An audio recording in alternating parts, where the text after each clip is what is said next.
Mas delikado ba talaga ang maintenance meds kaysa sa natural? Hello ka-senior! Welcome sa isa na naman nating episode ng Ka-Senior Health Tips. Marami sa atin ang may tanong na ito. Mas delikado ba talaga ang maintenance na gamot kaysa sa natural? May mga nagsasabi na kapag natural daw ay ligtas at kapag maintenance meds ay nakakasira ng bato o atay. Kaya may ilang seniors na bigla na lang humihinto sa pag-inom ng gamot. Ka-senior, pag-usapan natin ito ng malinaw at patas. Una, ano ba ang maintenance meds?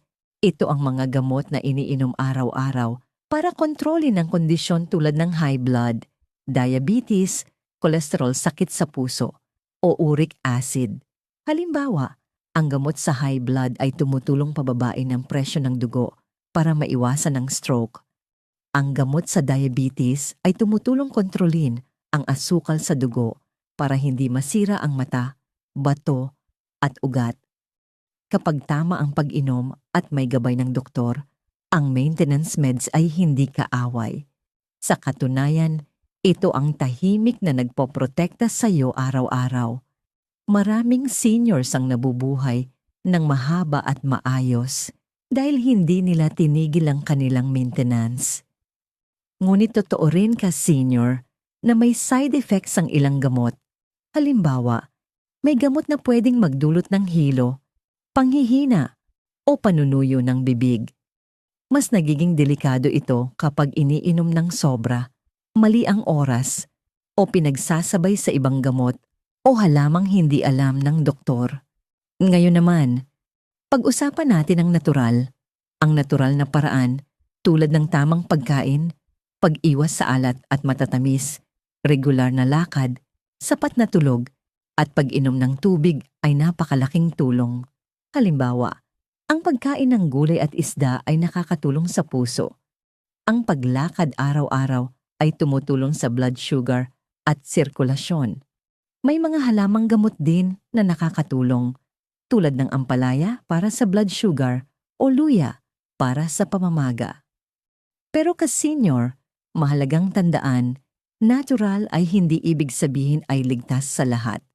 May mga halamang pwedeng magpataas ng potassium, makasama sa bato, o mag-react sa maintenance meds. Halimbawa, ang ilang tsa o supplements ay pwedeng magpalakas o magpahina ng epekto ng gamot. Kaya ang pinakamainam na paraan ay hindi pagpili kung alin lang ang gagamitin. Ang tamang diskarte ay kombinasyon.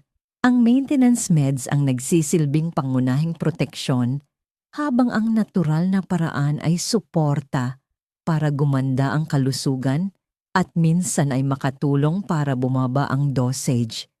Pero laging may gabay ng doktor. Ka-senior, huwag na huwag mong ititigil ang maintenance meds dahil lang gumaan ang pakiramdam mo.